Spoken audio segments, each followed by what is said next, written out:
युक्ति युक्त वाला, बाबा ने जैसे कहा था ना कि शुभ संकल्प का सागर में इवन हम जो शब्द यूज करते उसमें भी युक्ति भी, क्यों बाबा ने कहा, बाबा हमेशा कहते योग युक्त, राजयुक्त और युक्ति युक्त। हर कर्म बोल और संकल्प में युक्ति युक्त बोलना। इवन कि एक बार एक सीनियर बहन ने दादी से कहा कि दादी मुझे तो ना क्या बात थी, मुझे तो ना मैं तो डिटैच्ड हूँ, नहीं मुझे ना सच्चाई बहुत पसंद है, राइट वर्ड, मुझे तो सच्चाई बहुत अच्छा लगता है। तो दादी ने कहा क्या हम लोगों को नहीं अच्छा लगता है? तो ये वर्ड भी बोलना युक्ति युक्त नहीं। फिर उन्होंने कहा कि मैं तो डिटैच्ड हूँ। तो फिर बोला क्या, दादी ने कहा कि हम लोग अटैच्ड है। ऐसे बोलो कि हम सबको, बाबा के बच्चों को सच्चाई पसंद है, मुझे सच्चाई पसंद है, ये भी हर्ट करने वाली बोल है। कितना युक्ति युक्त बोल है, विश्व महाराजन बनना है तो उसके कितने शब्द, कैसे मेजर्ड वर्ड्स होते हैं। तो हर बोल कर्म संकल्प में युक्ति युक्त, कि मेरा भाव ऐसा नहीं था बट शब्द ऐसे है, ये भी युक्ति युक्त नहीं है। प्लीज डोंट माइंड, प्लीज ना, मेरा ऐसा कोई भाव नहीं था, ये बोलना भी क्यों पड़े हमें? हाँ भाव होता है, हाँ ईगो होता है, मतलब मेरा भाव को समझो आप, उसको क्यों समझने की जरूरत है, मैं समझू ना उसके भाव, उसको क्यों एक्सपेक्ट कर रहे हैं।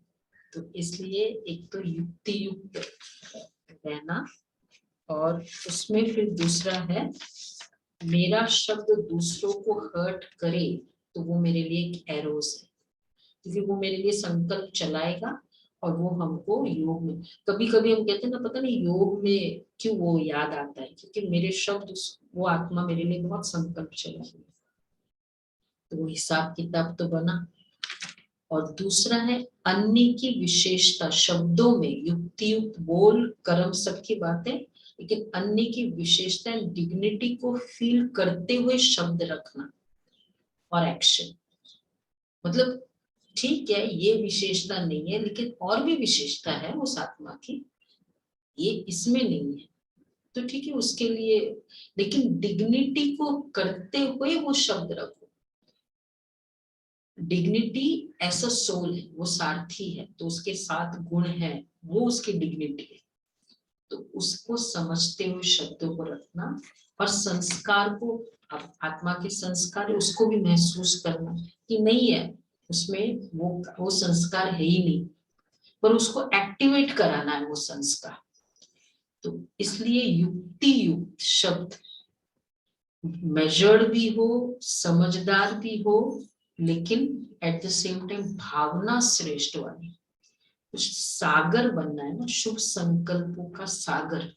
तो उसमें हमारे शब्द भी कैसे है, थोड़े भी अशुभ आ सकते हैं, सागर में गरमाइश हो सकती है, थोड़ी सी गरमाइश नहीं होती है।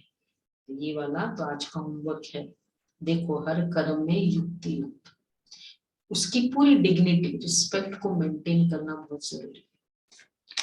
मैं भी इसमें इम्प्रूव करती हूँ, क्योंकि कभी कभी हो सकता है ऐसे वर्ड्स निकल जाता है, फिर रियलाइज भी करते हैं, तो इसलिए चेंज करना। युक्ति युक्त, बाबा ने बहुत अच्छा वर्ड यूज किया, योग युक्त फिर युक्ति युक्त।